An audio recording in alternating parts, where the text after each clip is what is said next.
To obtain an American Express virtual card, follow these steps. Check eligibility. Ensure you have an eligible American Express account. Virtual cards are typically available to holders of certain Amex cards, such as personal and business credit cards. Log into your account on the American Express website or app.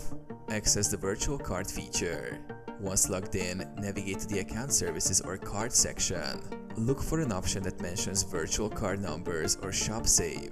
This feature allows you to generate virtual card numbers for online purchases. Generate your virtual card. Follow the prompts to generate a virtual card number. You will receive a new card number, expiration date, and security code. The virtual card can be used for online transactions, keeping your actual card information secure. Use the virtual card. When making online purchases, enter the virtual card details instead of your physical card information. Monitor your account for transactions made with the virtual card. Manage your virtual card.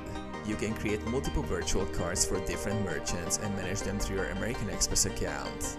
Make sure to check the terms and conditions for any restrictions on usage.